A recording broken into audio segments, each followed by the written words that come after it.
Tracy, thank you so much for coming back on the podcast. I really love seeing you, so it's always a treat when you're back. Cathy, thank you so much for having me back. I'm so excited to be here today. Good, me too. So you and I have had lots of juicy conversations, and we can put links in the show notes if people want to catch up on previous conversations that we've had.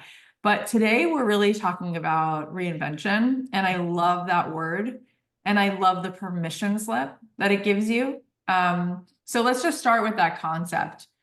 What compels you to to hold up a possibility for people around reinvention? Why do you feel like that's something that's on top of your mind? And why do you feel like that can be actually a helpful stepping stone into what's really next for us?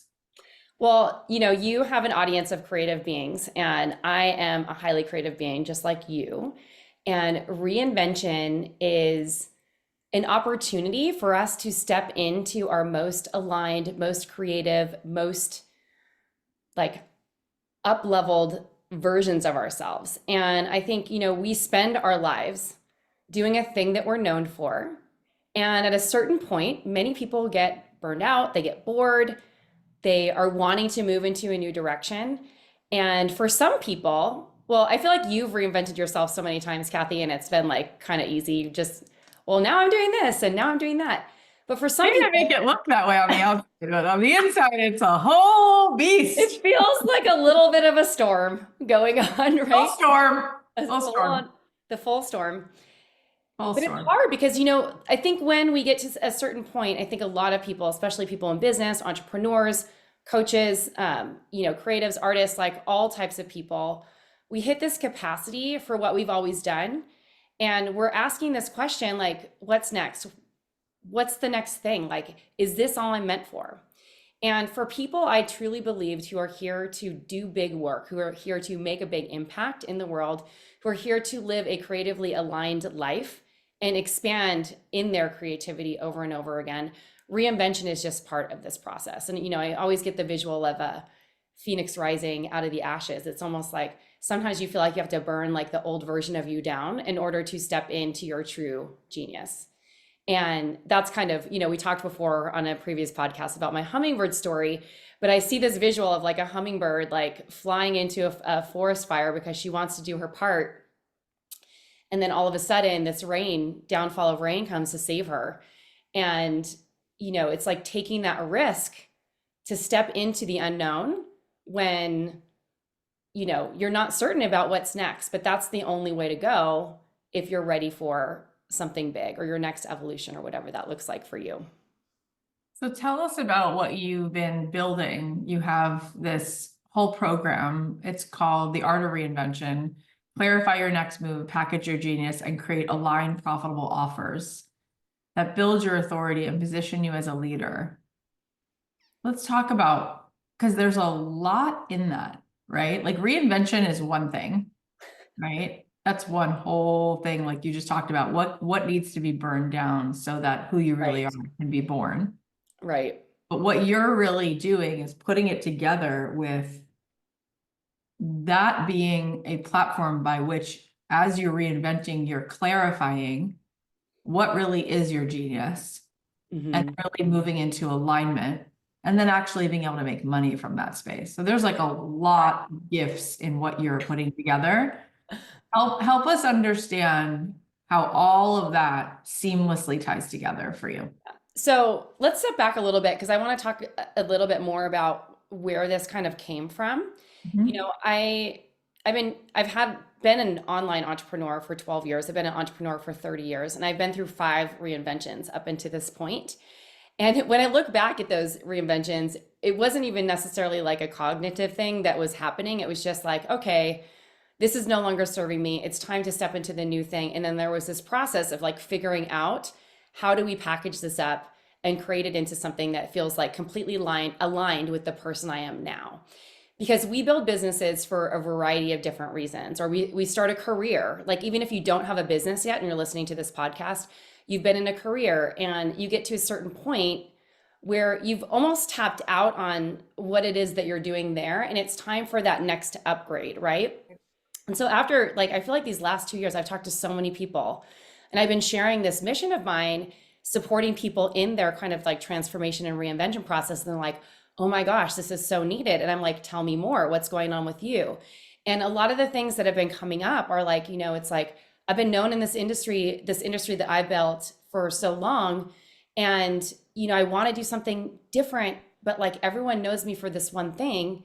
Yeah. And I feel like I'm going backwards if I start over, right? Or, Juicy.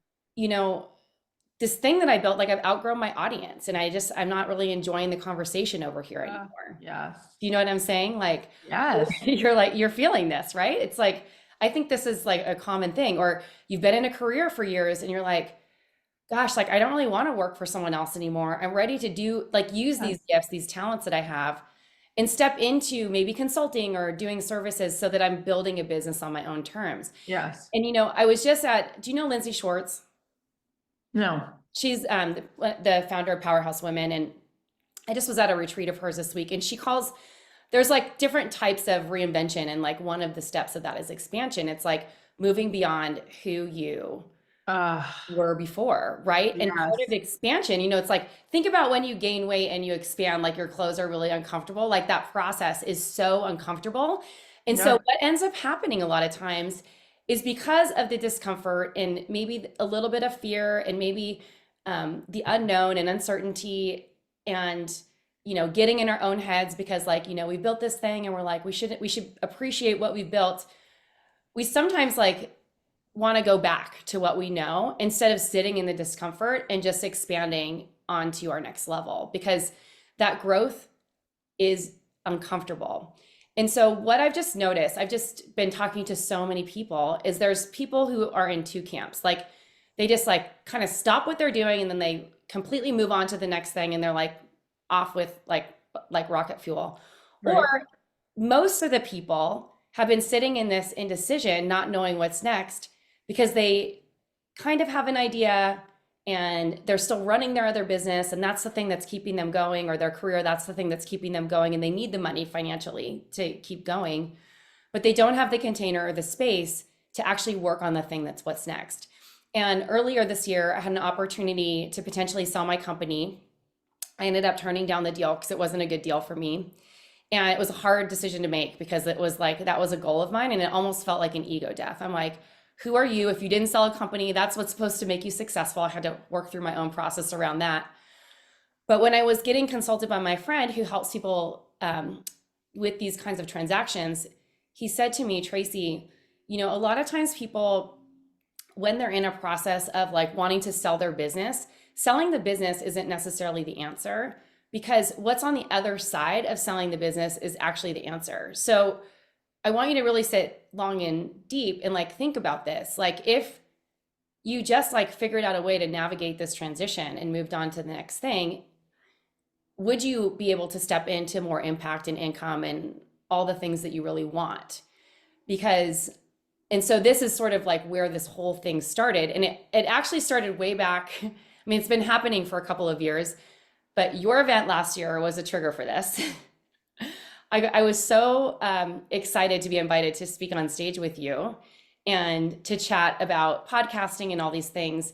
And that weekend, it was my birthday. I was getting so triggered, Cathy, by like everything. And I was asking for these signs and asking for the next step. And I kept hearing these messages, you're going to be okay, but it's going to be really hard. This process is going to like literally rake you through the coals and the fire, and it's not going to be easy, but you have to do it because you are here for big things. And if you don't, I'm going to keep showing you the lessons that you need to hear. And it's going to get harder and harder and harder until you actually listen to this calling. And so when I look back on all of these stages of reinvention that I've been through, and the current one that I'm like almost to the end, on the other side of, there were 3 steps to that. And the first one was getting clarity, like really clarifying what are my gifts? Because I think a lot of times, I mean, I don't know about you, Cathy, but we like to make things harder than they need to be. I mean, you're totally a genius at this because you always talk about the art of receiving and just being in full alignment with what it is that you're calling in. And if you can tune up that receptivity dial, then you're here, right? So the first step is really clarifying, number one, like, what are your gifts? Like, what is so easy for you to do that you should not get paid for it? Then creating a vision for what's next. And part of that is also getting your energy back, because I think when we're in a stage of like being out of alignment with what we're doing, we feel so depleted, we feel burned out, we feel almost sucked dry by what we're doing, and it becomes hard to even show up for ourselves and all the things, right? Daily tears, like all these things that happen. So that's the first step. Just getting really clear. Okay, like what are my gifts? Where am I going? What's this vision for what it is that I'm creating? And then taking that and then turning that into something that not only can be sold, but sold in a way that feels easy and light and has a full like offer suite and a brand story and everything that kind of turns that into the next version of you. Because part of this, clarifying process, it requires an identity upgrade, which does not always feel good because you have to let old parts of you go. But one of the things that people are concerned about, I know that I've spoken to in general, is like, okay, so here I am in this reinvention. What are people going to think? Maybe I've built an audience, or maybe I've been known for this one thing, or maybe I've been in a career and I have a network of people. Like, how do I explain this? How do I bring them along for that journey? So the second step is really creating the vision, identifying the vision and then creating that and turning that into an offer and a brand story so that you can bring your audience or your network along with you. And then the third step of this is cultivation. And cultivation is all about getting your message out into the world and launching whatever it is that you're creating. And I'm using broad terms here because it could literally be anything. I've worked with product-based business owners. I've worked with for ages, but I've also been a coach and a service provider for many, many years and worked in corporate. So I can literally see how this journey can work for pretty much everyone. And so those are the 3 stages of the reinvention process that I like to support people through and help them kind of get to that other side so that they're stepping into this new identity of who they are and who they're meant to be in the world. What were those 2 identities for you? Who you were and who you're becoming? What was the reinvention for you that you went through? Well, I've been through 5. So at each different stage, Wow. it's very different. When I left my corporate job, it was like that reinvention was like, okay, here I am, like someone working for someone else, to like this entrepreneur. And then it was like a few years later, I got divorced and it was like, okay, now I'm a single woman who's like literally like, that was scary for me, out in the world as like basically what we now call like a boss babe or something like that, like carving her own path unapologetically. My next reinvention was when my first company got wiped out in 2008. I think I spoke about this on the other podcast. And in 2008, the market crashed. We all know what happened. And many businesses were wiped out. And my business was one of them. It was an unfortunate situation, but I had lost my identity in who I was as a business owner because my whole identity was wrapped up in having this jewelry company that had 350 accounts and the celebrity clients and all the things. So that identity upgrade is like, okay, how do I step into this next version of me, which was someone who actually wanted to be paid very well for what they did, but I didn't want to work so hard. So that was like kind of, I don't know what I would call her. I would call her probably like the elevated jeweler or something like that at that point. And then that launched me into my coaching career. And there have been other reinventions since then. But this one that I've been going through, it is from, a lot of us start businesses out of a trauma that we have. I know that that's something that has been common in a lot of industry because we're here to solve a problem. My first jewelry company, I started it, my mom died. And I was like, oh, well, I want to live my dream. And so technically it was started out of a trauma. My coaching business was started out of a trauma. My business was wiped out in 2008. So that was carried through with me for many, many years. And so this new identity upgrade that I'm releasing, it's like I'm co-creating out of a positive energy, and it's going from people pleaser person in a trauma loop who is here to serve to creative force of nature who is here to make a big impact and change people's lives, for millions of lives forever. So it's a big shift for me, that one.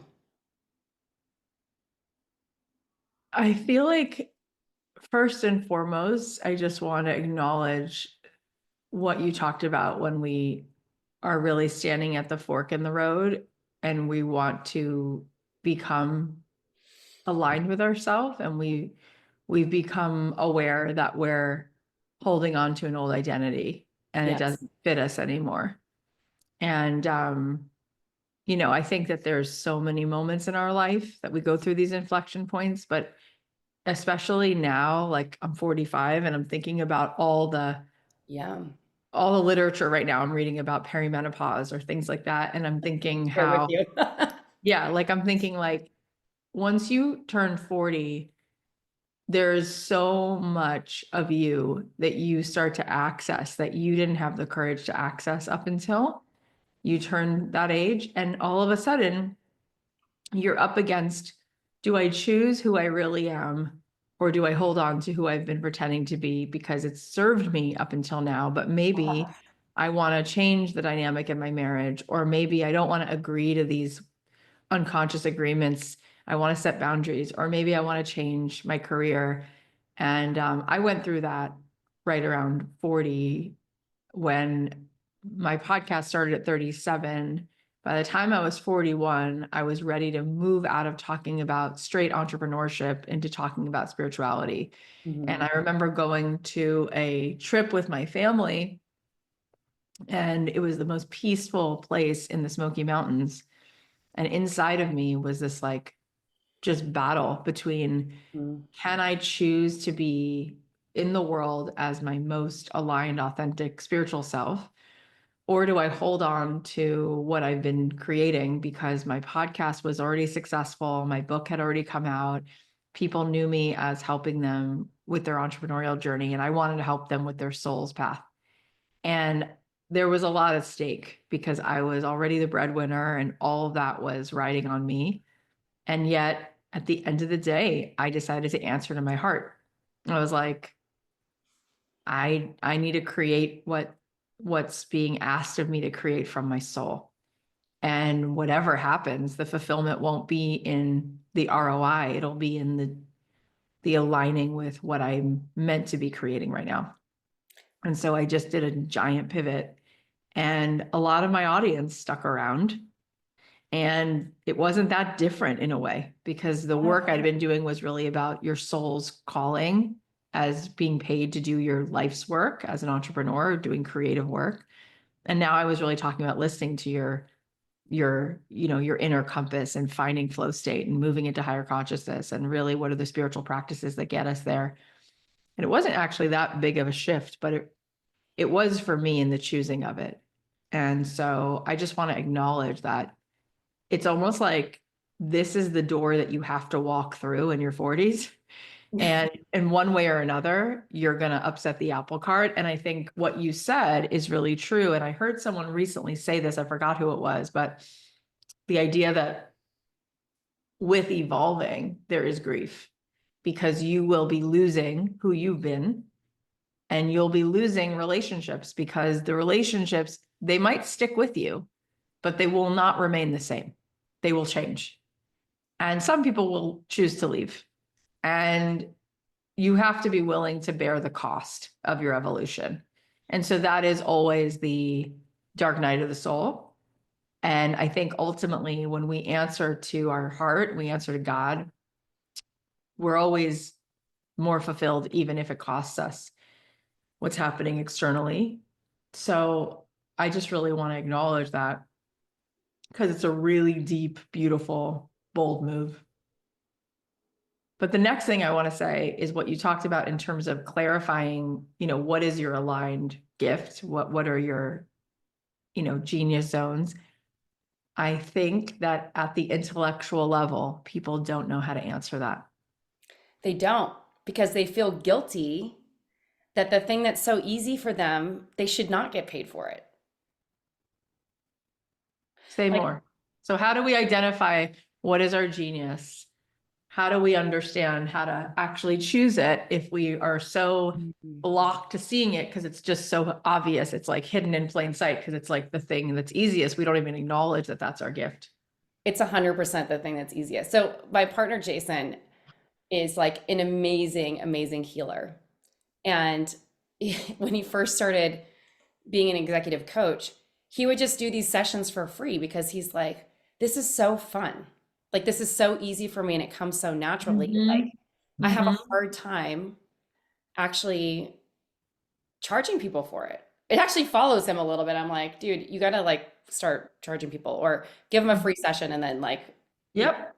But he helps so many people for free because it's so fun for him. And it's so, Mhm. and he gets such a sense of accomplishment that he is literally changing people's lives because he, with the chemical engineering background and all of these things, he can find all of the problems that anyone's having like so quickly when people, it might take a therapist, someone might be in therapy for 10 years. He works with them for 3 months and they're like done. That's such a cool, by the way, marriage of two parts of himself. Like, who Yeah. would think that an engineer would also Yeah. perhaps be a great healer, Well, but like he can problem solve really quickly. yep. And then he has the modality to actually do the healing, which is just it's such a unlikely pair I together know, right? inside of a person, but it makes sense why he could be excellent at that. Exactly. And sometimes it's very hard to see. So if you can't see your own genius, I had to ask people part of the development of this new program, which is like a stepping stone to my bigger mission, which is all about inspiring kids and young adults to be in their creative genius and use that for their life purpose. And part of the stepping stone was me asking people because I was really having a hard time, like going back to about a year ago when this transition, when the universe was saying like, Tracy, you can no longer continue showing up in this world as the way that you are, or else like we are just going to keep punishing you. Basically, that's what it felt like. Yeah. And because I know I'm here for such a big mission, it feels so scary. And I think that's why I've been like tiptoeing around it. But I was asking, in that process, or asking myself, like, what am I really good at? And the thing that has always come back to me is like, I love helping people create a really big vision for where they're going. And I'm like, but everyone can do that. Who needs that? Like, it's not a big deal. And so when I asked my friends, I asked Jason, I asked the people that I work with, and the same thing kept coming up. They're like, you're so amazing at this visioning stuff. And but I'm like, can everyone do that? And people are like, no, I can't. Like they're like, I can come up with strategy, but I do not have vision. Like I have no idea where I was going. And that to me was like a remarkable thing to hear because, when something comes so naturally to you, you really don't, you just think everyone can do it, right? And so you asked the question, like, how does someone tap into their genius? Well, you work with someone who can help you break through the layers and ask the right questions and help identify that. And to start, just get in touch with actually what lights you up. Like, what would you do if like money and time were no issue and add value to the world? Like, what would that thing be that you feel like you shouldn't get paid for? And if you're stuck with this, start asking the people in your close circle what they see in you. Ask them to reflect back to you. Because that's the best way to start, because sometimes it's hard to see it for ourselves. Yeah, no, that's for sure. We do something similar in my world where we have people ask people, and it's uncanny how people will come back with themes about you, Yeah, things right? that they go to you for that you didn't even realize. You talk about making offers to the world, right? And look, not everybody is ready to do that. Some people cringe at the idea of getting paid and putting things out there in and of itself. But the truth of the matter is that so many people, even if they do put offers out there, they're not profitable. Mm-hmm. Why aren't they profitable? What's happening that we can sort of start to understand and edit? Why would an offer be profitable and why is it not? Like, what makes something profitable, do you think? Well, I mean, if we're looking at the basic financials, like you can take a look at like what you're charging for something and the amount of time, energy, and expense it takes to deliver that product or service. That's like an easy way to kind of calculate like a profit margin. But more than anything, I think that a lot of people, for years I've worked with artists, and there is a common theme that I've been trying to break for years about this starving artist syndrome where people don't value themselves enough. Once again, probably because it's so easy for them to do these things or create these things. And there's also this worthiness issue tied into it. And they don't know how to price and position their products in a way that actually serves them, that actually helps them sell more of it. Because I think there's a big misconception with what people think. And I think the reason why offers, become not profitable is because people are not charging their worth, right? Or the value of what this offer is, or not communicating the value of what they have to sell.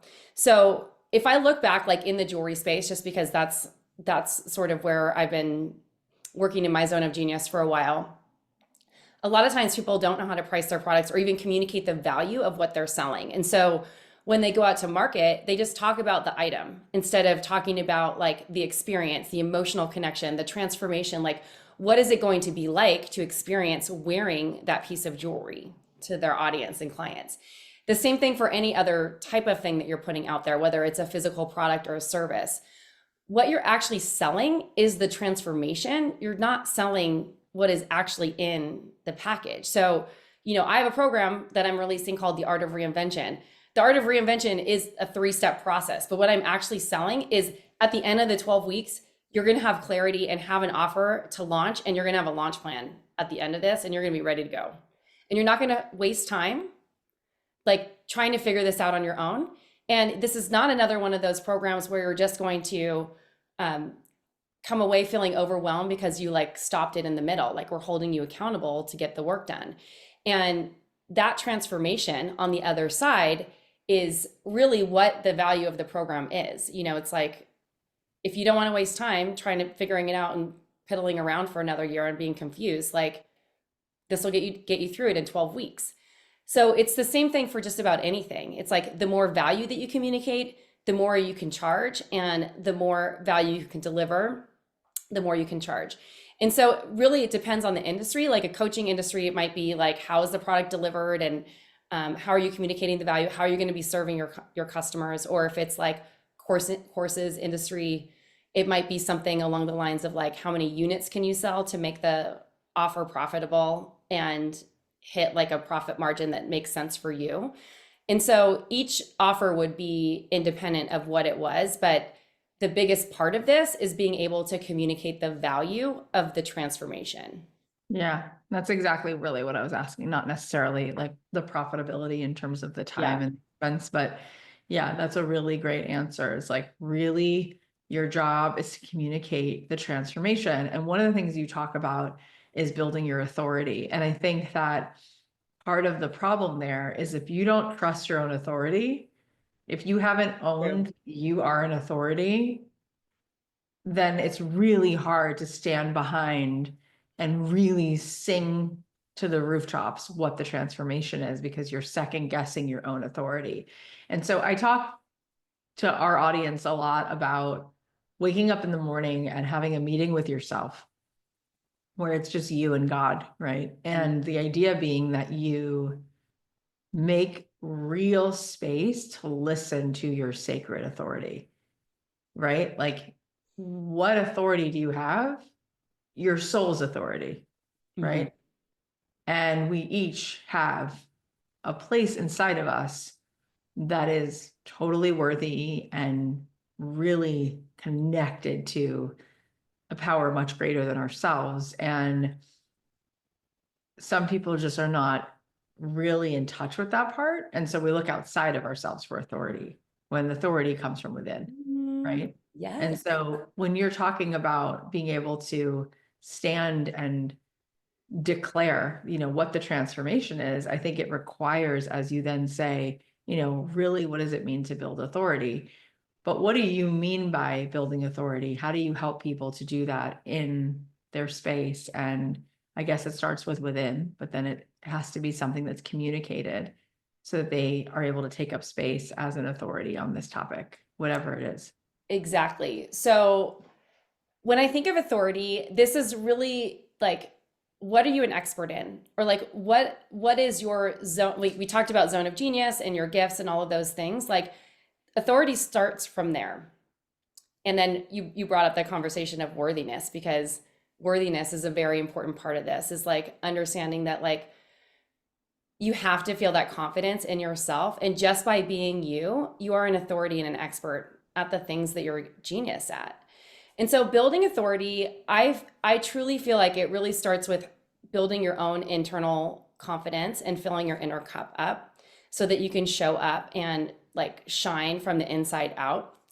Really tapping into your gifts and genius and knowing, what are the things that I am really good at and how am I creating transformation in the world for people, right?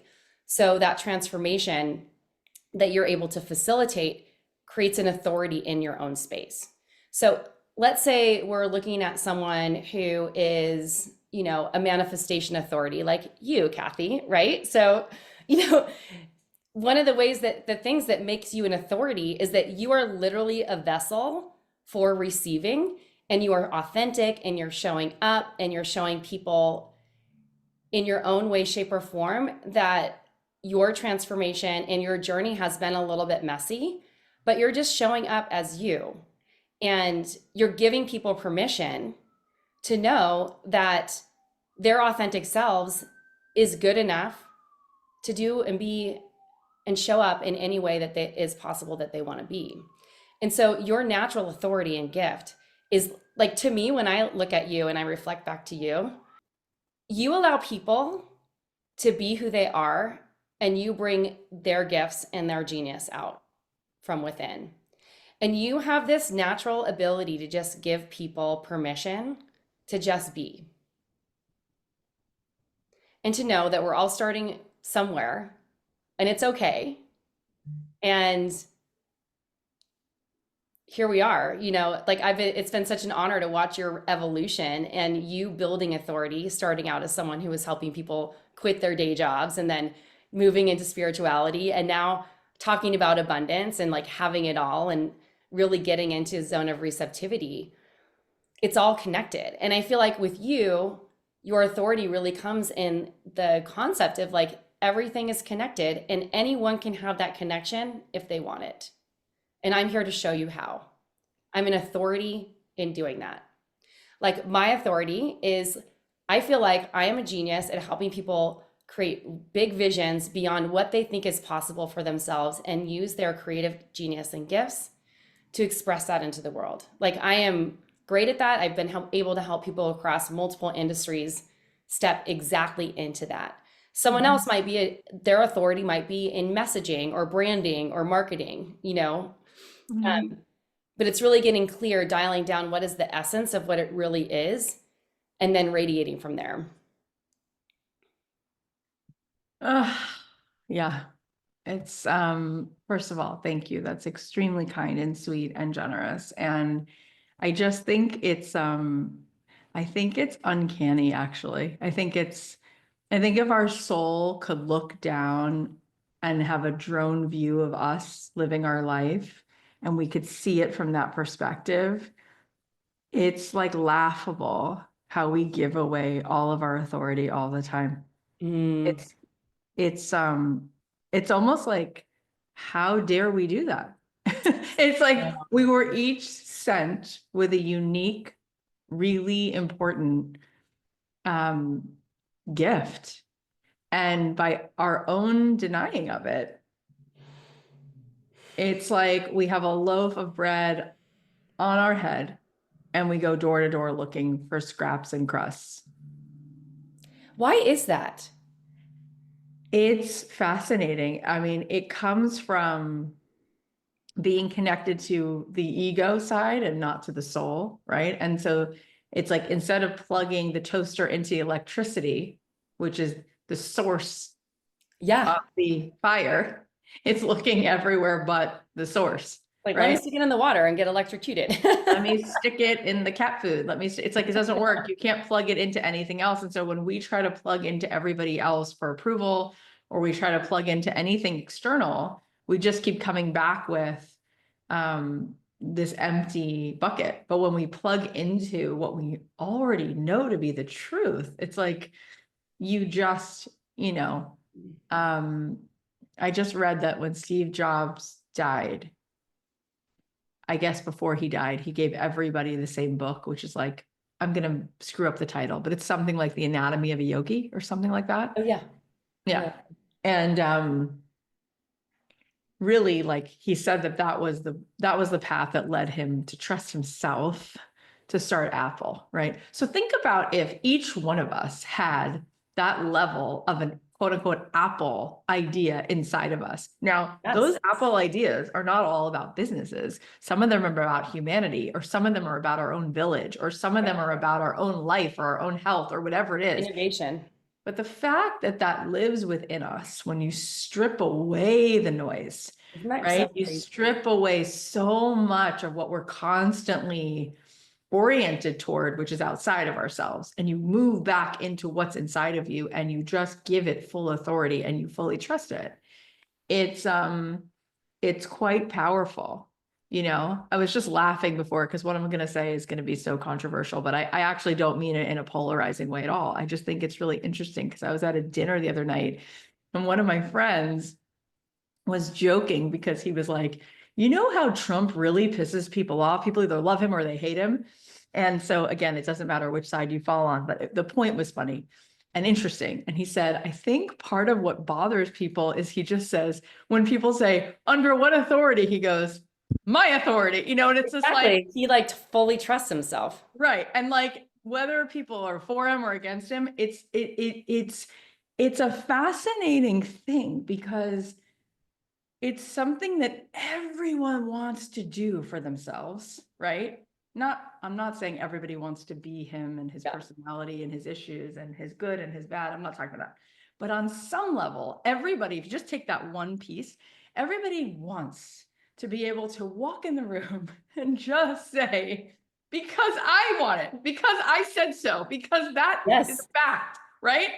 And we don't, because we all people please. And so it's like, it's so funny how that is either something people love about him or can't stand about him, because I think that one quality is very triggering. And in and of itself, whenever we're triggered, we get to look at like, ooh, what is the juiciness about that? But I think that that's so fascinating. And I think women in general just give away all of their power as if you're constantly asking someone else to vet it or to tell you if it's okay. I mean, I just had this conversation with my team and I said, we don't need to have 6 hours a week of team meetings, because I have realized that I will come up with a decision and I'll just tell you what to do. And then it'll either work or it won't work. But the amount of time I spend asking you to be my emotional support dog and tell me if you like what I'm just telling you to do is insane. Like, we don't need a brainstorm.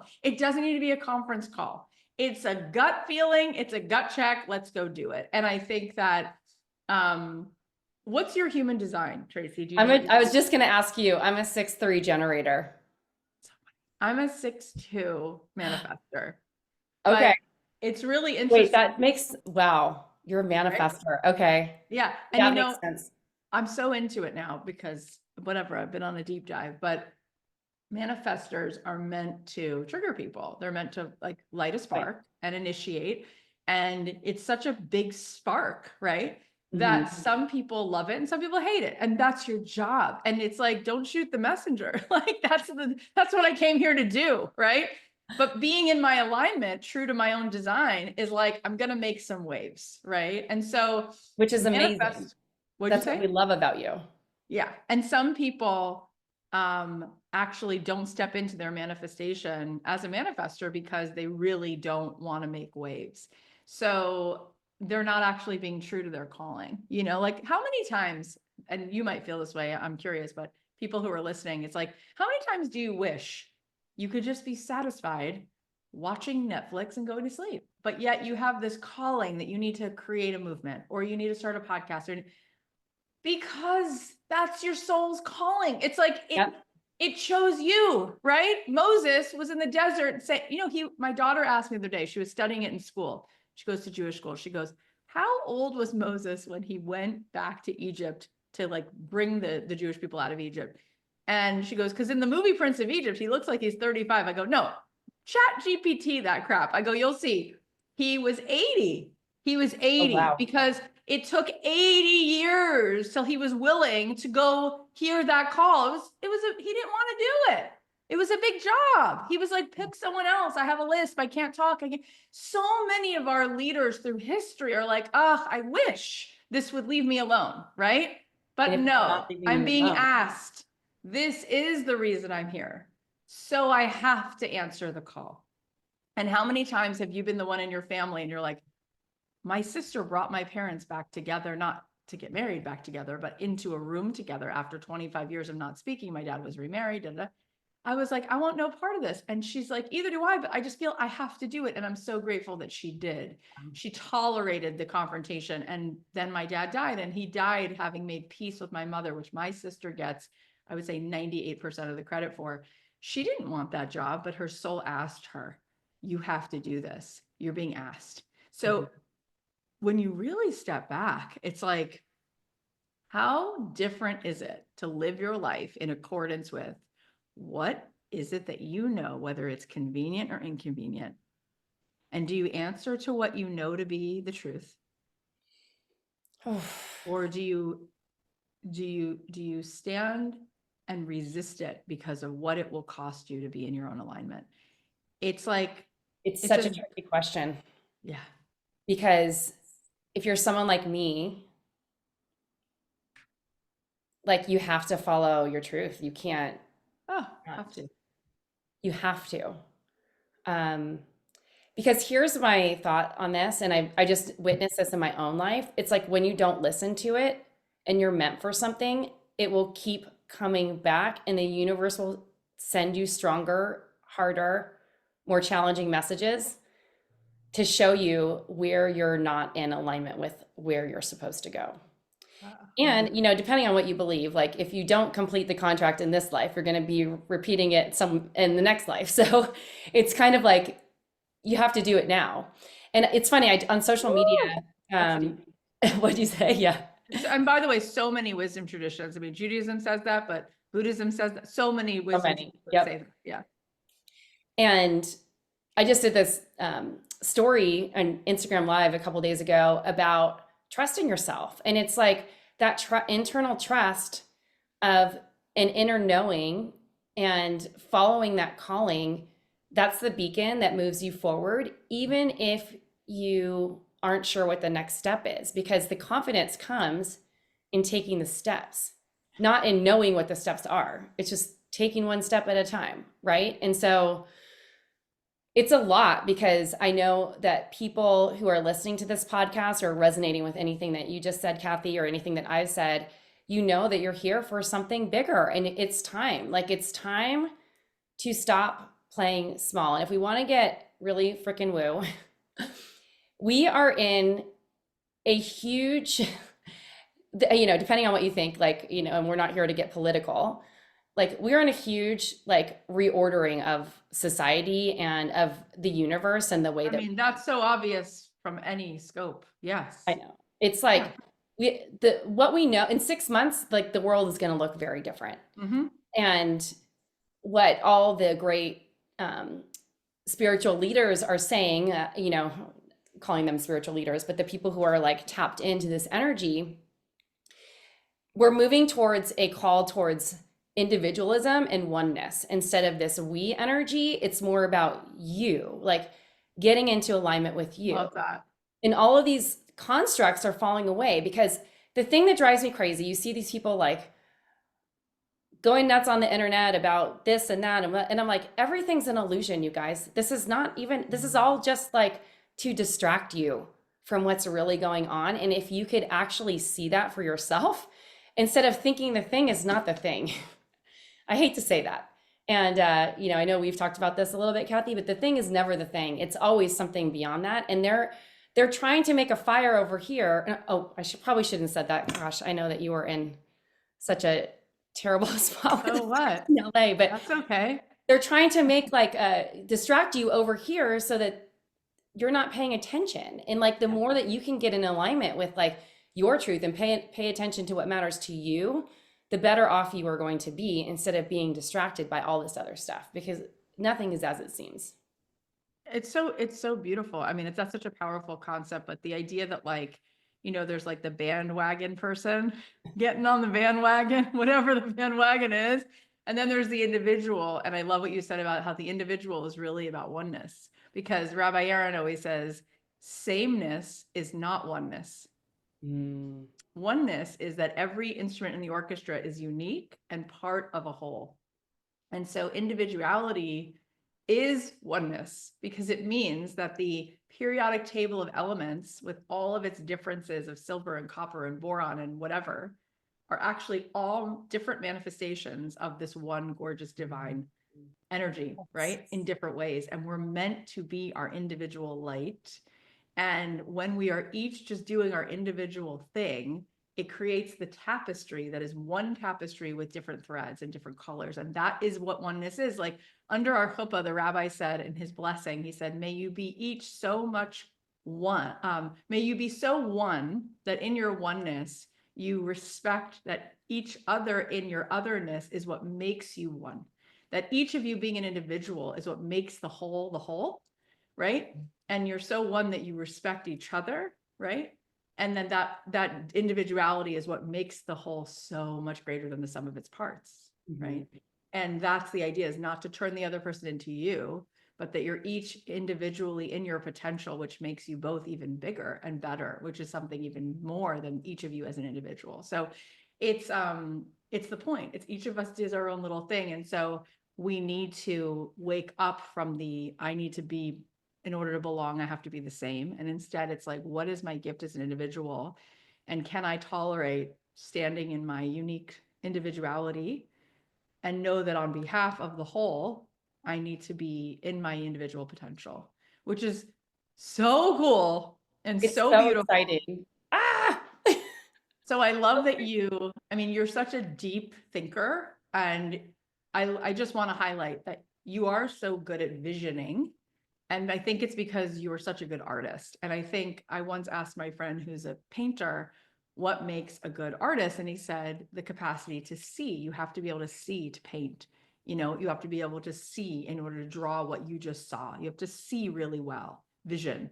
And so I think it makes sense that you can see so many possibilities. You have a great imagination. And so I love the idea that you can take people through a process to reinvent, give them permission to trust, and then help them see so much further in themselves than maybe they could see. So tell us where they can come be a part of what you're about to go do. Awesome. So I'm sure Cathy will have links and everything in the show notes, but I'm launching a new program. It's called The Art of Reinvention. It's a 12-week mastermind experience where I'm going to support you in reconnecting and reigniting your vision, getting excited about your business, and turning this into profitable offers and walking away with a launch plan for how you're going to move this idea forward into the world.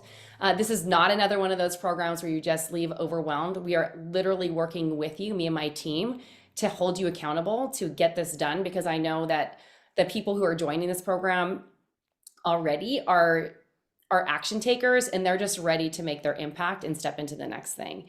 And it is definitely for people who are asking themselves the question, what's next? Like, what's next for me? And I'm ready for this next big adventure, and I'm ready to tap into my true gifts and my genius and make my impact on the world.